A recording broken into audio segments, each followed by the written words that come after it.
ఆలేరు వెనుకబాటుతనం పోవాలని, ఆ వెనుకబాటుతనం పోవాలంటే అనేక కార్యాలయాలు ఆలేరులో భవిష్యత్తులో ఏర్పాటు చేసుకోవాలని, దాని ద్వారా ఆలేరులో ఉన్నటువంటి ప్రజల జీవన ఉపాధి పెరుగుతుందని, ఆ జీవనోపాధి ద్వారా అనేక సమస్యలను పరిష్కారం చేసుకోవడానికి ఉపయోగపడుతుందనే ఉద్దేశంతో రెవెన్యూ డివిజన్ కావాలని ఈ రెవెన్యూ డివిజన్ సాధన కమిటీ ఒక 5-6 సంవత్సరాలుగా పోరాటం చేస్తూ ఉన్నది. గత ప్రభుత్వము పరిపాలనా సౌలభ్యం కోసం 10 జిల్లాలను 33 జిల్లాలుగా విభజన చేశారు. అనేక రెవెన్యూ డివిజన్లను ఏర్పాటు చేశారు. మన భువనగిరి డివిజన్ 12 మండలాలతో కూడుకున్న డివిజన్ అతిపెద్ద డివిజన్గా ఉన్నది తెలంగాణలో. ఇలా 5 జిల్లా మండలాలతో జిల్లాను ప్రకటించారు సిరిసిల్లాను.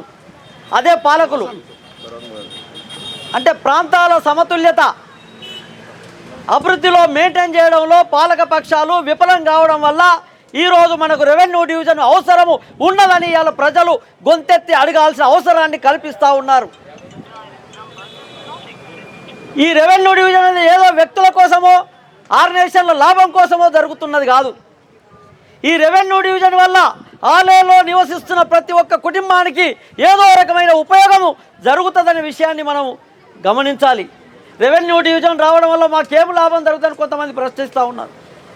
రెవెన్యూ డివిజన్ రావడం ద్వారా రెవెన్యూ డివిజన్ అధికారి చేయాల్సిన పనులు మనకు ఆలేరులోకి అందుబాటులోకి వస్తుంది. ఇలా 12 మండలాలు ఒకే రెవెన్యూ డివిజన్ కావడం వల్ల ప్రజా సమస్యల పరిష్కారంలో జాప్యం జరుగుతుంది. అందుకే సత్వరమే జరగడానికి అవకాశం ఉంది.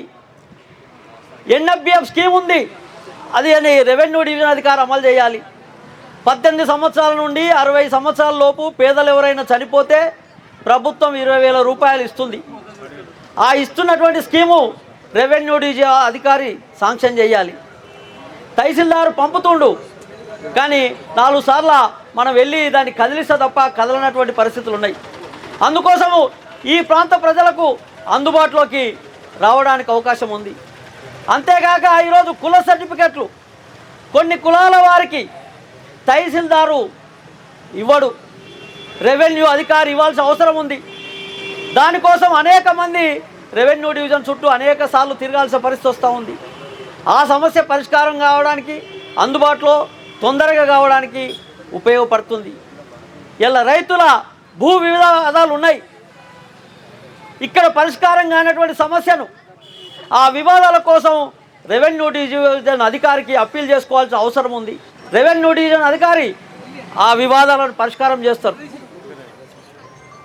ఆ రకంగా ఇట్లాంటి అనేకం ఉన్నాయి రెవెన్యూ డివిజన్ అధికారి చేయాల్సినటువంటి పనులు. 1952లో నియోజకవర్గంగా ఏర్పడ్డది. ఏర్పడ్డ కాలంలో అనేక మంది ఈ నియోజకవర్గం నుండి వివిధ పార్టీల తరపున ఎమ్మెల్యేలుగా, మంత్రులుగా కొనసాగారు. కొనసాగడం తప్పు కాదు. అధికారంలో ఉన్నటువంటి ప్రజాప్రతినిధులు ఎవరైనా కానీ, ఏ పార్టీకి చెందినటువంటి వాళ్ళైనా కానీ అభివృద్ధి ఏ మేరకు చేశారనేదే మనకు ప్రామాణికంగా మనం తీసుకోవాల్సిన అవసరం ఉంది. అందుకే ఈరోజు ఆలేరు ఏ మేరకు అభివృద్ధి చెందేటువంటి అవకాశం ఉన్నదా అని మనం ఆలోచించాలి. ఆలేరు అభివృద్ధి కావాలంటే అధికారంలో ఉన్నటువంటి పార్టీల మీద, ప్రభుత్వాల మీద ఒత్తిడి తేవాల్సినటువంటి అవసరం ఉందనేది మనందరికీ తెలిసిన విషయమే. గతంలో ఏం చేశారు, నేడు ఏం చేశారు, రేపు ఏం జరుగుద్ది అని ఊహించుకుంటే మన ఆలేరు అభివృద్ధి అనేది రోజు రోజుకు క్షీణిస్తుందనేది మనకు అర్థమవుతుంది. అందుకే గతంలో బీఆర్ఎస్ పార్టీ ఉన్నప్పుడు, కేసీఆర్ ముఖ్యమంత్రిగా కొనసాగినప్పుడు గ్రామ పంచాయతీల నుండి మొదలుకొని గ్రామ పంచాయతీలు, మండలాలు, రెవెన్యూ డివిజన్లు అనేకం ఏర్పాటు చేశారు. ఆ సందర్భంలోనే ఆలేరు రెవెన్యూ డివిజన్ కూడా ఏర్పడుతుందని మనం ఆశించాం. కానీ అది కుదరలే. కాంగ్రెస్ పార్టీ అధికారంలోకి వచ్చింది. ఈ వచ్చిన తర్వాత కూడా ఆలేరును రెవెన్యూ డివిజన్గా ఏర్పాటు చేస్తామని చెప్పారు. మనమందరం కూడా సంతోషపడ్డాం. అసెంబ్లీలో ఒక చర్చ జరిగింది, ప్రశ్నలు లేవనెత్తాడు. అది మనం బాగానే ఉందనుకున్నాం. కానీ కాలయాపన జరుగుతూ ఇక్కడి వరకు వచ్చింది. ఆలేరు రెవెన్యూ డివిజన్ ఎందుకు ఏర్పడాలి, దేనికోసం ఏర్పడాలి, వ్యక్తుల కోసమా, సంస్థల కోసమా, పార్టీల కోసమా, ఎవరి కోసం ఆలేరు రెవెన్యూ డివిజన్ ఏర్పడాలి అని కనుక మనం ఆలోచించినట్లయితే, రెవెన్యూ డివిజన్ ఏర్పడడం మూలంగా ఈ రెవెన్యూ డివిజన్ పరిధిలో అనేక ప్రభుత్వ కార్యాలయాలు ఏర్పడడానికి అవకాశం ఉంటుంది. ఇప్పుడు భువనగిరి రెవెన్యూ డివిజన్ కేంద్రముగా కొనసాగుతున్న క్రమంలో ఆ భువనగిరి డివిజన్ కేంద్రంలో ఎన్ని రకాల ప్రభుత్వ కార్యాలయాలు ఉన్నాయో అన్ని రకాల ప్రభుత్వ కార్యాలయాలు మన ఆలేరు రెవెన్యూ డివిజన్ ఏర్పడితే కూడా ఏర్పడతాయి అనేది మనం దృష్టిలో పెట్టుకోవాలి. ఇవాళ దాదాపు ఆలేరు రెవెన్యూ డివిజన్ ఎందుకోసం ఆగుతా ఉంది, దీనికి కారణం ఏంది, ఎందుకు రావడం లేదు? ఇవాళ ఇక్కడ రెవెన్యూ డివిజన్ స్టార్ట్ అయిన తర్వాత పోరాటాలు కొనసాగిస్తున్న నేపథ్యంలో ఈ కార్యక్రమాలు చేస్తూ ఉంటే అక్కడ మోత్కూరు వాళ్ళు కూడా చేస్తూ ఉన్నారు. ప్రభుత్వం వచ్చిన తర్వాత అనేక రెవెన్యూ డివిజన్లు ఏర్పడ్డాయి. ఆలేరుకు అన్ని రకాలుగా ఉంది. ఇవాళ ఆలేరుకు సంబంధించిన కొలెంపాక పక్కకున్న కోటిలింగాల సంబంధించిన ఏరియా కొలెంపాక ఉంది, రైల్ టాక్ ఉంది, హైవే రోడ్ ఉంది. ఇవాళ ఏ జిల్లా నుంచి వెళ్ళి హైదరాబాద్ పోవాలన్నా, హైదరాబాద్ నుంచి పోవాలన్నా జిల్లాలో పోవచ్చే పరిస్థితి ఆలేరు మధ్యన ఉంది. 2016 నుండి ఈ ఆలేరు రెవెన్యూ డివిజన్ కావాలని ఆలేరు రాజకీయ పార్టీ నాయకులు, ప్రజా సంఘాలు, సబ్బన్న వర్గాల ప్రజలు పోరాటాలు కొనసాగిస్తూ ఉన్నారు. మేము అడుగుతా ఉన్నాం, ఈ వేదికను పంచుకున్న అందరు నాయకులు ఉన్నారు ఇక్కడ. ఎవరినో నొప్పియడానికి కాదు, ఎవరినో ఇబ్బంది పెట్టడానికి కాదు. ఎందుకు రావడం లేదు, ఎందుకు వస్తలేదు, కారణం ఏందని ఎతకవలసిన అవసరం మన పైన ఉంది. మనకి ఇప్పుడు గౌరవనీయులు పెద్దలు ప్రభుత్వ ఇప్పు బీర్లైలన్న గారు అసెంబ్లీలో మాట్లాడిన తర్వాత పొంగిలేటి శ్రీనివాస్ మంత్రి గారు వీడియో క్లిప్ కూడా బయటికి రావడం జరిగింది. వీడియో క్లిప్లు బయటికి వచ్చిన తర్వాత అన్నా రెవెన్యూ డివిజన్ వస్తుంది సంతోషపాడి షాకెట్లు కూడా తినడం జరిగింది. మళ్ళీ ఎక్కడ ఆగింది, ఎందుకు ఆగింది అని ఒక వారి పెద్దలు ఆలోచన చేయవలసిన అవసరం ఉందని కోరుతా ఉన్నాం. ఏ రకరకాల ఇబ్బందులు ఉండొచ్చు. ఇవాళ భువనగిరి దగ్గరనే ఉంది, కొన్ని దగ్గరనే ఉన్నాయి అంటా ఉన్నారు. ఇవాళ రాజపేట, మూటకొండూరు, ఆలేరు, యారిగుట్ట, గుండాల ఈ 5 మండలాలకు సంబంధించిన 100 గ్రామాల ప్రజలు ఉన్నారు. 100 గ్రామాల ప్రజలు గుండాల పోతే గుండాల ఒక్కరిద్దరు ఏదో కానీ మొత్తం కూడా మాకు ఆలేరు అయితే బాగుంటుందని కోరుతా ఉన్నారు. ఇక్కడ రాజపేట వాళ్ళు మేము అక్కడ పోలేము, ఈ ఆలేరు అయితే బాగుంటుంది కదా అని కూడా కోరుతా ఉన్నారు. గుట్ట వాళ్ళు కొన్ని గ్రామాలు 2-3 గ్రామాలు అక్కడ ఉన్న అవతలున్నా వాళ్ళు కూడా కోరుతా ఉన్నారు. దేనికి కారణం ఈ రెవెన్యూ డివిజన్ ఆపడానికి అని సందర్భంగా అడుగుతా ఉన్నాం. అందుకోసం ఇది ఏదేమైనా ఈ రెవెన్యూ డివిజన్ సాధించుకుందాం, మనం అందరం కలిసి పోరాటాలు చేద్దాం. రెవెన్యూ డివిజన్ వచ్చిన తర్వాత 19-18 ఆఫీసులు వస్తాయి. ఇవాళ ఏదైనా పరిపాలన ఇక్కడ జరుగుతుంది. ఆ పరిపాలన జరుగుతున్న నేపథ్యంలో మనం కూడా రవాణా ఛార్జీలు తగ్గుతాయి. అందుకోసం మీరు ఒక పారి ఈ రాష్ట్ర ప్రభుత్వాలు ఆలోచన చేసుకోవాల్సిన అవసరం ఉంది. పెద్దలు నాయకులు చెప్పినట్టుగా వాస్తవంగా మనకు రెవెన్యూ డివిజన్ ఉంటే ఇప్పుడు మనకు సమస్యలు తెలిసి రావు, అందరికీ తెలియదు. ఈ ఎప్పుడైతే సమస్య వస్తుందో వాళ్ళకి తెలుస్తుంది. ఏదైనా మనం ఒక పౌతి చేసుకోవాలన్నా మరి మనకు రెవెన్యూలో ఏదో ఒక ప్రాబ్లం వచ్చినా కూడా మరి ఒక బర్త్ సర్టిఫికేట్ తీసుకోవాలన్న అవసరానికి మరి అది కాల పరిమితి దాటగానే అది మరి రెవెన్యూ డివిజన్కు రాయడం జరుగుతుంది, ఆర్డీఓకు. అక్కడ మనకు చెప్పులు అరిగేటట్టు తిరిగినా కూడా అక్కడ ఫైల్ కదలదు, ఆ సర్టిఫికేట్ మనకు రాదు. అందుకే మన దగ్గర స్థానికంగా ఉంటే మనకు అందుబాటులో ఉంటే మనం ఎవరైనా నాయకులు వెళ్ళినా మరి స్వయంగా వాళ్ళు వెళ్ళినా మరి తొందరగా మనకు రావడానికి ఉంటాయి. అనేకమైన అట్లాంటి సర్టిఫికెట్లు, అలాంటి మరి రైతులకు సంబంధించినటువంటి అనేకమైన భూ సమస్యలు మరి మనకు కోర్టు ద్వారా అమలయ్యేటువంటి కోర్టు చట్ట ప్రకారం ఆర్టీఓ కప్పులు చేసుకున్నటువంటి వాటి కూడా మనం భువనగిరికి వెళ్ళకుండా ఆలేరులో పరిష్కారం చేసుకోవడానికి ఉంటుంది. 2016 నుంచి ఈ రోజు వరకు ఆలేరులో రెవెన్యూ డివిజన్ కావాలని చెప్పి మనము రాస్తారోకోలు, ధర్నాలు, గ్రామాలలో వాళ్ళ అభిప్రాయాలను, మండలాలలో అభిప్రాయాలను అన్నీ తీసుకొని కూడా మనం కలెక్టర్కు, ఆర్డీఓకు, మంత్రులకు అందరికి కూడా విన్నవించుకున్నాం, లేఖలు ఇచ్చినాం. ఇప్పటికి మన వాళ్ళు చెప్పారు, రెవెన్యూ డివిజన్ వస్తే ఈ ప్రజలకు, ఈ రైతులకు, ఈ విద్యార్థులకు ఏమి లాభం చేకూరుతున్నటువంటి విషయాలు ఇప్పుడు చెప్పారు. ఇక మనం చేసినవన్నీ కూడా అయిపోయినాయి. ఎందుకంటే మన ఆలేరుకు ఒక చరిత్ర ఉంది.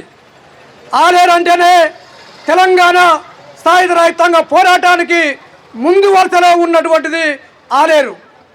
పోరాటాలకు కొలవలేదు, పోరాటాలకు వెనుకపోయే చరిత్ర మనకు లేదు. మనం ఏదైనా ఈ రెవెన్యూ డివిజన్ను సాధించడం కోసం మనందరం కూడా ఐక్యంగా పార్టీలు, జెండాలు, ఎజెండాలను పక్కన పెట్టి మనందరం కూడా రోడ్డు మీదకి రావాల్సిన అవసరం ఉంది. ఈ సమయంలో మనం ఈ ప్రభుత్వానికి ఒత్తిడి లేకుండా ఈ రెవెన్యూ డివిజన్ కాదు. ఎందుకంటే మొన్న పోయిన అసెంబ్లీ సమావేశాలలో మన ఎమ్మెల్యే గారు, వీళ్ళ ఎల్ఏ గారు లేవనెత్తారు. చాలా సంతోషం. మన డివిజన్ కోరుకున్న అందరం కూడా సీట్లు పంచుకున్నాం. ఇప్పుడు కాలయాపన జరుగుతుంది. ఈ కాలయాపన జరగడానికి ఏం కుట్రలు జరుగుతున్నాయి. అందుకే తెగించి కొట్లాడవలసిన అవసరం ఉంది. మనం తెగించి కొట్లాడితేనే తెలంగాణ వచ్చింది. తెగించి రోడ్డు మీదకి వస్తేనే మనకు తెలంగాణ వచ్చింది. ఆలేరు డివిజన్ సాధించుకోవాలంటే కూడా మనం రోడ్డు మీదకి రావాల్సిన అవసరం ఉంది. రాస్తారోకో బలంగా చేసి ఈ ప్రభుత్వాన్ని స్తంభింపజేసి మనం సాధించుకోవాల్సిన అవసరం ఉంది. ఈ రెవెన్యూ డివిజన్ కోసం ప్రజలమంతా ఐక్యంగా ఉండి ప్రజలతోటి మమేకమై పోరాటం చేసినట్లయితే మనం ఈ రెవెన్యూ డివిజన్ సాధించుకోవడానికి ఆస్కారం ఉంటుందని చెప్పి సందర్భం గుర్తు చేస్తున్నాను. ఇంకొక విషయం ఏంటంటే, గత ప్రభుత్వం కంటే ఈ ప్రభుత్వం కూడా చాలా ఆలేరుకు అన్యాయం చేస్తుందని చెప్పి సందర్భం గుర్తు చేస్తున్నాను. ఈసారి కనుక బీర్లైలే అసెంబ్లీలో లేవనెత్తే చాలా మేము సంతోషపడ్డాము. కానీ ఎక్కడేసిన గొంగడ అక్కడే ఉన్నది కాబట్టి నిజంగా అది ఎక్కడేమో అయినట్టుగా లేదు. ఈ రెవెన్యూ డివిజన్కు అందరూ ఒక్క మనమే కాదు 5 మండలాల వారు కూడా దీన్ని చేస్తారు. ఈదికే ఆలేరు కుంటుబడి అయిపోయింది. ఎక్కడ పోయినా ఆఫీసులు కానీ ఏది కానీ అన్నీ ఇట్లా మూతపడ్డట్టుగా ఉన్నాయి. నువ్వు రెవెన్యూ డివిజన్ ప్రకటిస్తే మాకు 5 మండలాల నుంచి జనాలు వస్తారు, ప్రభుత్వ కార్యాలయాలు వస్తే కూడా జనసంచారం పెరుగుతుంది. దానివల్ల మా వ్యాపారాలు కూడా అభివృద్ధి చెందుతాయి. కాబట్టి ఎట్టి పరిస్థితుల్లో కూడా రెవెన్యూ డివిజన్ సాధించడానికి మేము వ్యాపార సంఘాలను కూడా ముందుంటాము. ఈ సాధించే వరకు కూడా మేము పోరాడతామని చెప్పుకుంటూ, ఖచ్చితంగా కాంగ్రెస్ పార్టీ అధికారంలోకి వస్తే ఆలేరు రెవెన్యూ డివిజన్ చేస్తామని చెప్పడం జరిగింది. ఆ మాట కట్టుబడి కూడా ఆలేరు నియోజకవర్గం 10 ఏళ్ళు వెనుకపోయింది కాబట్టి ఈ 5 ఏళ్ళైనా మనం అభివృద్ధి చేసుకుందాం ఉద్దేశంతో కాంగ్రెస్ ఐలన్న గారిని గెలిపించడం జరిగింది. సుమారు 50,000 ఓట్లతో గెలిపించడం జరిగింది. కాబట్టి ఏది ఏమైనా ఖచ్చితంగా కాంగ్రెస్ పార్టీ ఏ మాట అయితే అంటదో అది కొంచెం వెనుక ముందైనా ఆ మాట కట్టుబడి ఆలేరుని రెవెన్యూ డివిజన్ చేసేందుకు కంకణబద్ధులై ఉన్నాం. ఖచ్చితంగా ఏదేమైనా కూడా ఏ మాటకైతే మనం కట్టుబడి ఉన్నామో అది చేస్తాం. అఖిలపక్ష పోరాటం ఎందుకని కొంతమంది అంటుండొచ్చు, ఇక డివిజన్ రావట్టే ఎందుకని కొంతమంది అక్కడిక్కడ అంటుంటారు. ఇది కూడా మనకు అవసరమే.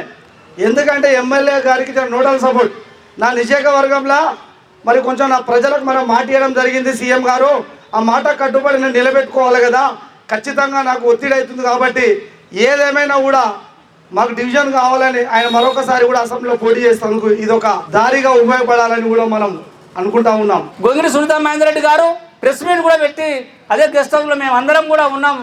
మరి మా నాయకులం కూడా అందరం ఉన్నాం, ప్రెస్ మిత్రులు కూడా అందరూ ఉన్నారు. ప్రెస్ మీట్ కూడా పెట్టి చెప్పడం కూడా జరిగింది. అదే తరుణంలో కొద్ది కాలంలోనే ఎలక్షన్లు రావడం, అది మరుగున పడ్డట్టుగా అట్లా ఆగిపోవడం జరిగింది. అన్ని విధాల ఇప్పుడున్న పరిస్థితుల్లో అన్ని విధాల పూర్తి సమాచారంతో సిఎస్ గారి దగ్గర ఉన్నది, సీఎం గారి దగ్గర ఉన్నది. మన ఇప్పుడు ఉన్నటువంటి ఎమ్మెల్యే గారు చొరవ తీసుకొని దాన్ని ఆ ఫైల్ కదిలిస్తే నిమిషంలో అయిపోయే పని. మొన్న కూడా తిరుమలాపూర్లో మీటింగ్ అయినప్పుడు మన రేవంత్ రెడ్డి గారు వచ్చినప్పుడు అన్న అక్కడ పోతాడని చెప్పేసి స్టేట్మెంట్ కూడా ఇచ్చారు. మేము అక్కడ రెవెన్యూ డివిజన్ గురించి లేవనెత్తుతామని చెప్పేసి స్టేట్మెంట్ కూడా ఇచ్చారు. నేను కూడా చదివిన. మరి ఏమైందో అన్నకే తెలవాలి. మరి దాని ఊసు కూడా ఎత్తలేదని చెప్పేసి సందర్భంగా గుర్తు చేస్తూ ఉన్నాం.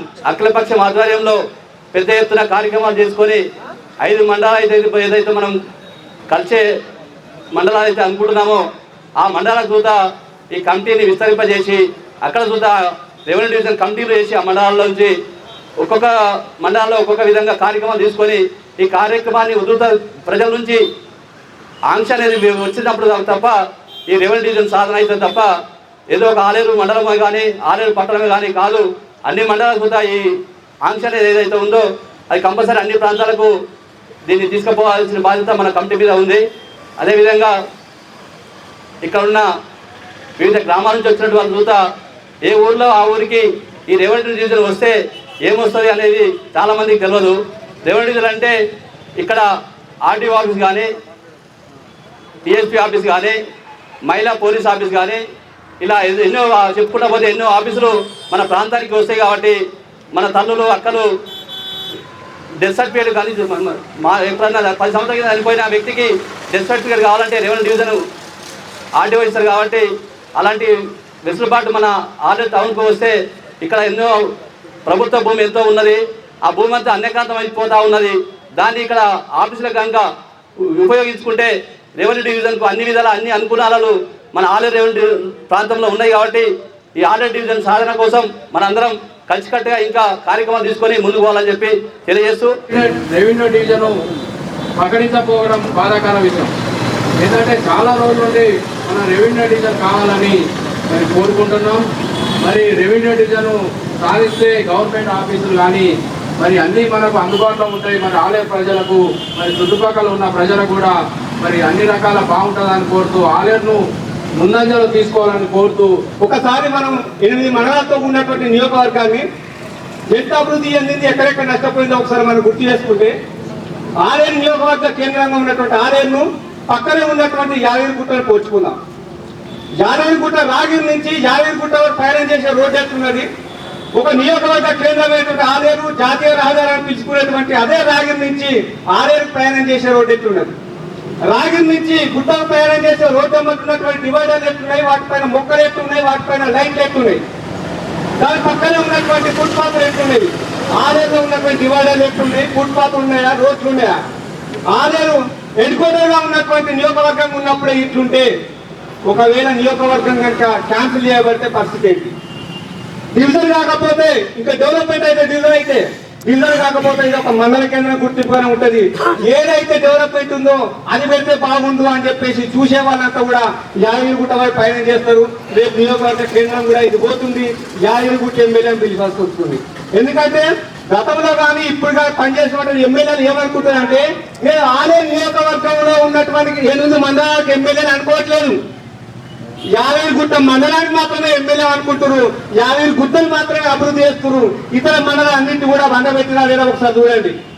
రాజపేట ఎట్లున్నది, ఆలేరు ఎట్లున్నది, మూటకొండూరు ఎట్లున్నది, గుండాల ఎట్లున్నది, దుర్గపల్లి ఎట్లున్నది, బొమ్మరామాయం ఎట్లున్నది, యాదగిరిగుట్ట ఎట్లున్నది. ఒక్క యాదగిరిగుట్ట మాత్రమే డెవలప్మెంట్ లో ఉన్నది.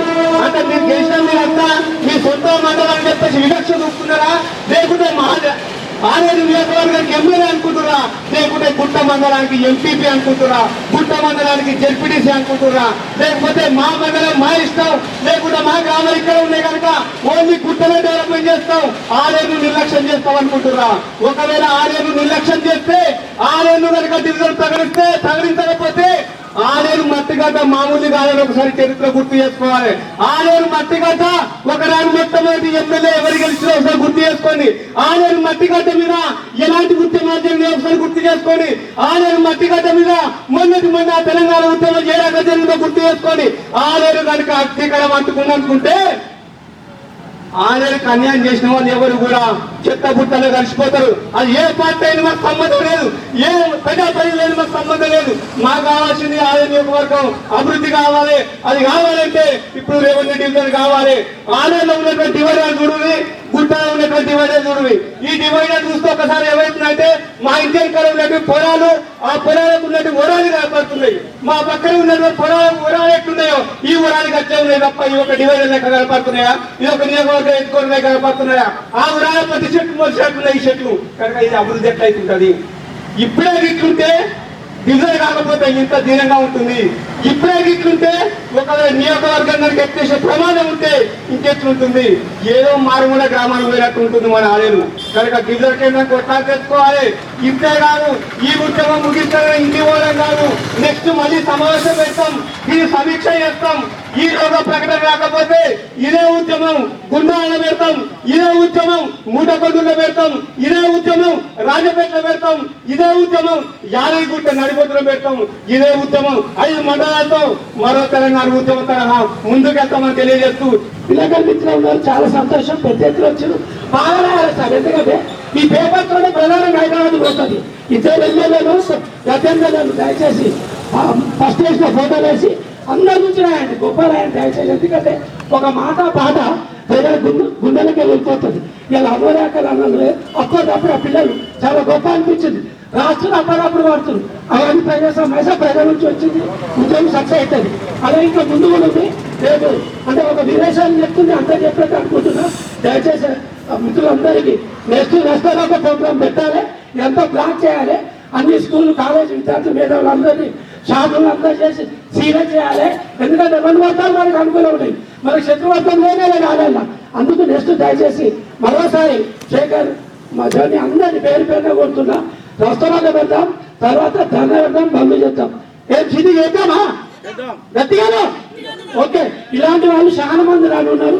ఇలా చేయాలని మరోసారి వచ్చిన అందరికీ మరోసారి ఉద్యమ అభినందనలు తెలుపుతూ ముగిస్తున్నాను. Thank you. రెవెన్యూ డివిజన్ రావడం వల్ల అనేక రకాల ఉపయోగాలు ఉంటాయి. ఆలేరు రెవెన్యూ డివిజన్ కావడానికి అన్ని అర్హతలు ఉన్నాయటువంటి విషయాన్ని ఈ సందర్భంగా గుర్తు చేస్తూ, పోరాటాలకు సంబంధించినటువంటి అంశానికి వస్తే ఇంతకుముందు మన వాళ్ళు చెప్పారు, ఇది పోరాటాల పురిటిగడ్డ, పోరాటాలకు అడ్డ. ఆనాటి తెలంగాణ రైతాంగ సాయుధ పోరాట కాలం నుంచి నేటి జరుగుతున్నటువంటి అనేక ఉద్యమాలలో ఆలేరు ప్రజలు పెద్ద ఎత్తున పాల్గొన్నటువంటి చరిత్ర మనకున్నది. ఇట్లాంటి నేపథ్యంలో ఆలేరు రెవెన్యూ డివిజన్ సాధించడం అనేది పెద్ద సాధ్యం కానటువంటి పని కాదు. రానున్న కాలంలో మనం అందరం పెద్ద ఎత్తున వారికి సహకరించి ఈ ఉద్యమాన్ని ముందుకు తీసుకుపోవడం కోసం మన అందరము భాగస్వామ్యం కావాలని ఈ సందర్భంగా తెలియజేస్తూ, రెవెన్యూ డివిజన్ సాధన కమిటీ అనేది ఒకటి ఏర్పడ్డది. ఆ కమిటీ ఎలాంటి పిలుపునిచ్చినా మీరంతా అందులో భాగస్వాములు అయితే బాగుంటుంది. మనము బలమైన ఉద్యమము చేసినప్పుడే దీన్ని సాధించుకోగలుగుతాం. ఆ ఉద్యమంలో మీరంతా భాగస్వాములు కావాలని అయితారని ఆశిస్తూ ఈ అవకాశం ఇచ్చినటువంటి ఈ యొక్క అధ్యక్ష వర్గానికి విప్లవం తెలియజేస్తూ ముగిస్తాం.